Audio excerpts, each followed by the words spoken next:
Nip It Away Dharma Talks. I'm going to talk today about quite a difficult subject, but I think one can't avoid really when talking about what difference the Dharma makes in one's life.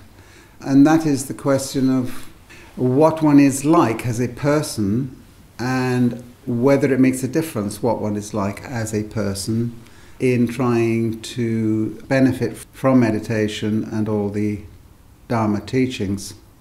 Of course, the Buddha was just an ordinary person, but he did hit on something extremely deep and important. But he was living at a time when there was not very much understanding of external things about how the world works. They didn't know what stars were. They didn't know that the earth went around the sun. They didn't know so many things, but they also didn't have modern psychology or genetics, didn't have studies into mental illness, into personality disorders. All of those things are very modern. And we've not really made a very good job so far of connecting what we have learned in those fields with the teachings of the Buddha. Some people have tried and perhaps introduced a lot of confusions, and actually there are a lot of difficulties and conceptual issues with the whole field of psychology anyway. It purports to be a science. Is it a science, for example, is one question. So when you bring them together, the potential for a lot of confusion is quite great. For example, there are people doing brain studies of meditation. I always wonder what the relevance of that is, but that's the question. Is it relevant or not? And if so, how? So I'd like to introduce this on quite a rudimentary level, and that is, if you like, the question of personality or character. Character and personality, of course, are not quite the same thing. We take personality to be something quite basic about who one is, with perhaps a suggestion that it's at least partly how one is when one came into the world, and then other influences also help to shape that personality. Whereas character, we tend to think of as a moral issue which is shaped perhaps more by one's upbringing, by schooling, education, etc. But it's all rather vague and difficult to talk about. But if, of course, part of our learning in the Dharma is to look into ourselves and see what we find there and let go of anything that is obstructive to mindfulness, what can we say about that obstructiveness? Is it common human issues? We talk about, say, anger or jealousy or hatred and rejection and so on. And it does seem that those are pretty much universal human issues, as well as issues about compassion, joy, etc. That makes us all seem very much the same, as though we've all got exactly the same issue. Well, I think it is the Buddha's teaching to say that for the most part we have got the same issues. But we shouldn't push that too far, because of course there are also differences between us, even if we accept that if you like, the ground level, we're all very much the same. So if we think about the differences for a moment, there are two things that perhaps stand out, at least for me, in thinking about this. One is how stable one's sense of self is in the first place, how solid one's ego is, or how shaky or even damaged one's ego is through life's events. That does make quite a large difference to what is going on when one is endeavoring to meditate. I think there's a kind of assumption in the way the Dharma is usually taught that we all have the same solid sense of self. Of course, that actually isn't true. Due to life experiences and perhaps other factors, some of us have a very shaky or damaged sense of self, and trying to teach letting go of the self in those circumstances doesn't always sound very appropriate, actually. Perhaps one needs to repair the self before one can learn to let go of it.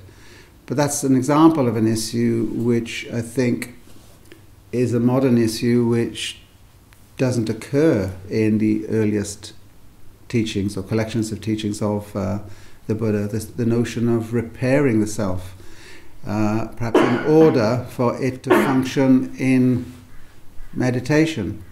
So that would be one area that needs further exploration. The other, I think, quite central issue is one of, I'm not even sure what word to put on it. It's something like self-consciousness or insight into oneself. Again, I think if you actually look at the teachings and what you hear from teachers and monks and so on, I mean, it's kind of assumed that we all have the same power of self-reflection. That is, the ability to look at ourselves honestly. I think the longer you live and the more people you meet, the more you realize that that is a pretty big assumption. At the one end of the scale, there are people that are very good at being honest well, it's not just about honesty, that makes it sound moral.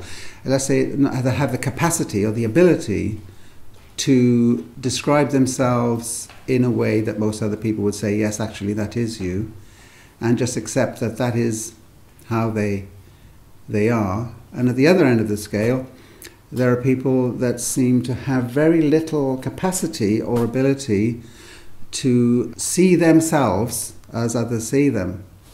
So that even when they are told, this is how you are, maybe something somewhat negative, maybe something somewhat positive, they will generally accept the positive and get very angry about the negative, or go into denial about it. And this, of course, is also connected with the Dharma and your own personal experience of trying to follow mindfulness and so on. Because a lot of it is assuming that we can at least develop the ability to look in and identify certain obstacles that lie within ourselves, obstacles to mindfulness, to compassion for oneself and others. There's a big assumption there, and I think one way the Dharma needs to be developed in the modern world is to recognize that and be able to work with it without totally undermining what is of value in the Buddha Dharma.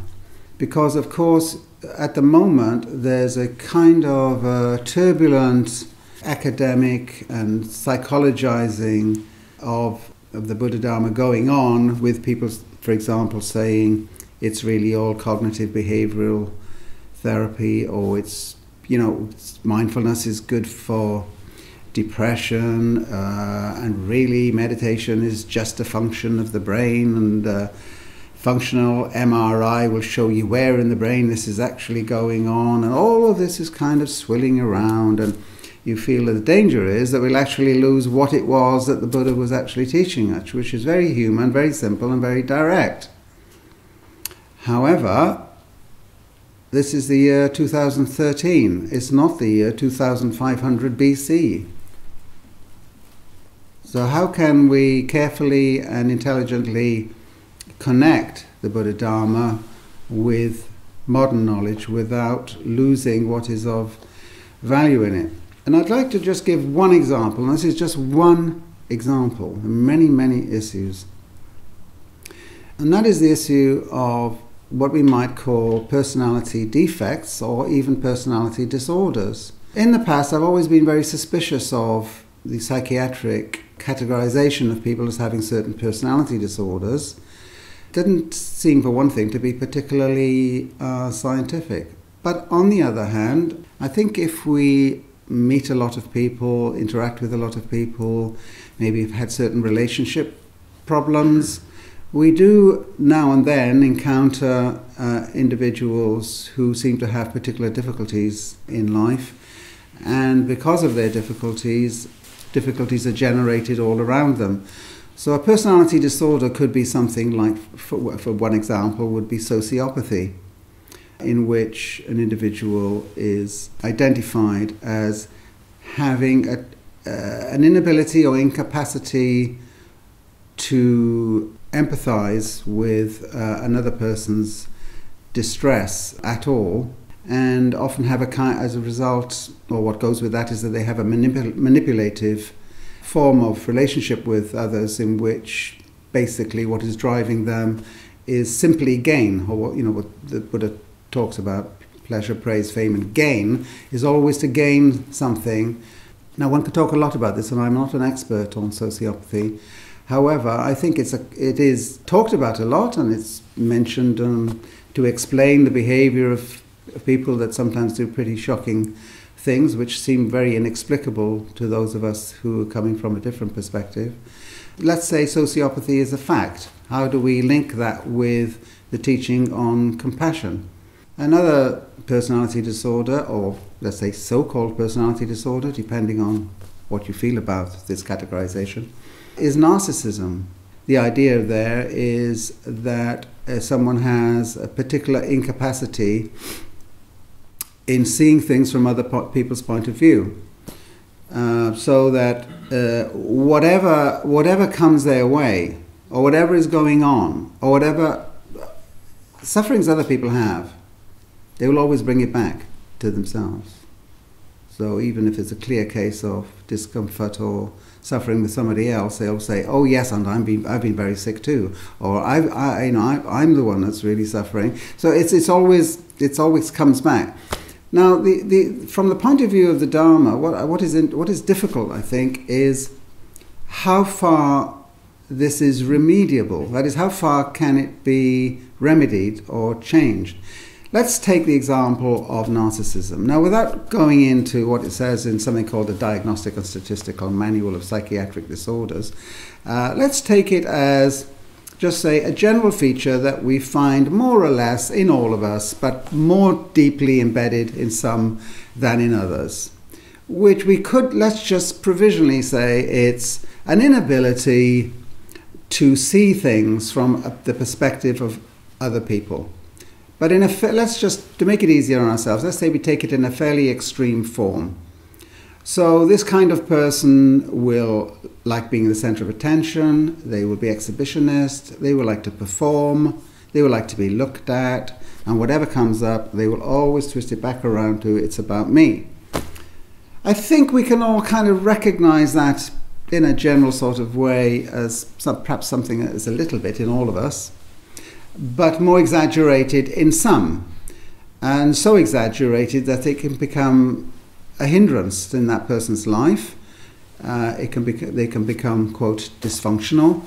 The question is this: do they choose to be the way that they are? Or do we have to say that they don't have any choice about it, and perhaps they cannot be other than how they are? We have a strong inclination to think that people come into the world as a kind of a blank sheet, and then they have different experiences in life. For some people are lucky, the experiences of good, they've had love and care and attention.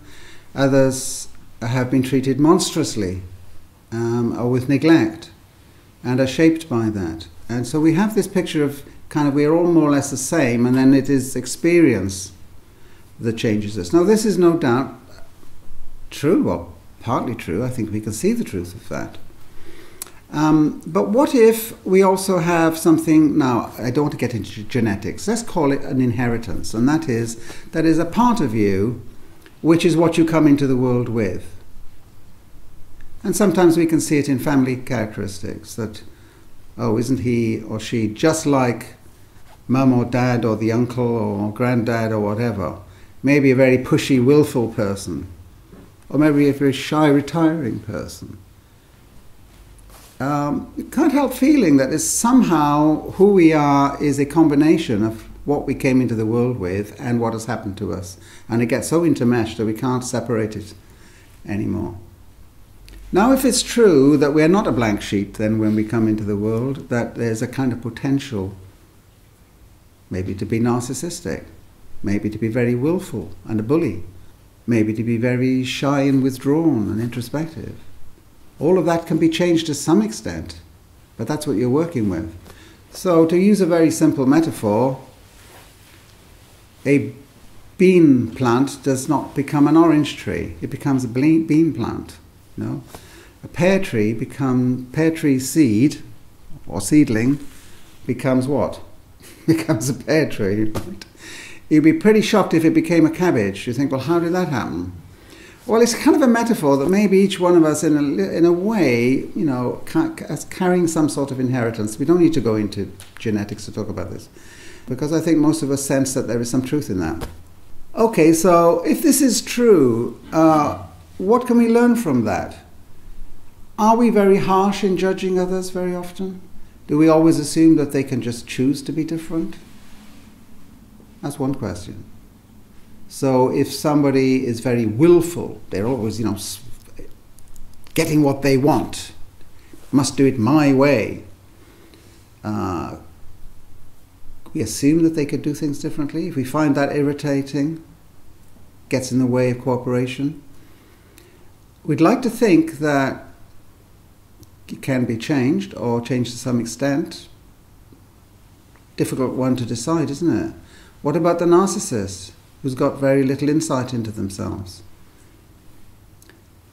That person could be, for others, could be seen as very, very irritating. They will ascribe everything to themselves. They may take your ideas and say it was mine. They will bring everything back to them. You can't even really tell them much about how rotten you feel, because no sooner have you said it than they're saying they feel even worse. You've probably come across this kind of thing. Now, I'm thinking more of the, not the sort of general average where we're all a bit like this, but maybe a little bit pushing some of these features to an extreme. Are we willing to accept that to some extent and in some way we do not choose to be who we are? And that maybe we don't have very much insight into that as individuals. That sometimes we have to listen to what others are saying, but even then it might be very difficult for us to make any changes. Look at it this way. When you see me moving around, do you see someone with the potential to be a basketball player? I don't think so. I came into the world short, and I am short, and I accept being short, and it's okay. You know what I mean? We have physical attributes. The guy who's 6'6" is going to be, could be, if he or she chose to become a basketball player. Now, if I'm 5'8", then I might really have a craving to be a basketball player. But somehow you probably advise against it. It's probably not going to work out. Okay, now, if we accept this with physical attributes, how far is it true with mental attributes? You see, it's difficult, isn't it? Because one part of me rebels against that and say, well, of course I can change, of course I can choose, I can be something different. That is true. But maybe only within certain parameters. Maybe there are certain limits. And maybe there's wisdom in learning where those limits are, learning what one's real potential is and where perhaps there is no potential, and accepting that, but also accepting it in others. Now, if I've got a narcissistic individual that always goes on like this, I can look at that person in two ways. Of course, I'm making a caricature of this. It's not as simple. But I could look at it in two ways. I could say, this guy's a pain in the butt, right? He is a selfish, difficult, horrible person. I don't want to work with him. And I go on judging. Now, what if I look at it the other way and say, this person actually is kind of suffering from their own condition because they didn't choose to be that way. And they don't have the capacity to be different, any more than I had the capacity to be a basketball player. Right? Now, what if that, I'm not saying it's totally true, so let's not exaggerate it, but what if it has that has some truth in it? Does that change my attitude to that person? Wouldn't I say, well, look, really the choices are two. Either I work around that person or I move away from that person. But going on condemning and arguing and fighting, trying to make them something different from what they are, is that a waste of time? Now, we have to be very careful here. We're skating on thin ice here, because we would like to give the same opportunity to everyone. We like to believe that there's potential in everyone. So an opportunity is given to all of us, and give an opportunity to the narcissist. But if you're married to the narcissist and you've had 20 years of this, all right, it becomes a little bit more difficult. Or if your manager is the narcissist, or your next door neighbor is the narcissist, right? And you may come to a point where you think, actually this person didn't choose to be the way they are, and also they suffer from the way they are because they don't have any insight into it and don't know how to be any different. And they kind of keep doing the wrong thing and upsetting everyone. And then when they upset everyone, they don't know why they've upset everyone. What would be a liberated attitude to that person? Because we're now talking about compassion again, which was actually last week's talk. And also, we also talk a lot about the development of wisdom, but wisdom is getting the balance right. We don't just assume everyone is, total product of the inheritance and can't do anything about the way they are. That would be one extreme. The other extreme is to assume that we can all be anything we like, which is a kind of 21st century delusion, isn't it? We all push that idea. The adverts tell us all the time, just change your perfume or your hairstyle and you're someone else. Well, of course you're not someone else. You just look different, that's all. Or you smell different. Okay, and maybe there's a little illusion that you can maintain for a little while, but whoever you are will show up again. So this sort of thing does not occur really in the classical teachings of the Buddha, and it is emerging now, but not being handled very well, with people tending to polarize. So people will either go to the one extreme, we are all the product of genetics or whatever, or they go to the other extreme, and that is, sort of existential psychology, be whoever you like. The wisdom is actually in managing this, and understanding that a little pear tree seed is only going to become a pear tree, but there's going to be a lot of different influences from its soil, from the amount of water, from the pests that have been trying to eat it. It'll grow this way, it'll grow that way. Some will have some big fruit, some will have some little fruit. Some won't live very long, others will live a long time. Do you see, all of that is going on, but it's still a pear tree. So I'm just trying to raise today something that I want you to think about. I wouldn't say I have any clear answers, but it's wisdom to be able to develop the capacity to negotiate your way through that with people, and not just judge them as though they have a choice about who they are. It may be a choice, but it's a limited choice. There's always some choice, but I think that it may be, depending on the individual, they may have a lot of scope for choice. They may have very, very little scope for choice. So just judging people because their behavior creates difficulties around us isn't actually wise, and it isn't actually productive. It generates agitation, quarrels, fighting. It generates hatred. But maybe if we can get the balance right between being who we are and choosing who we are, then there would be a little bit more wisdom and a bit more compassion.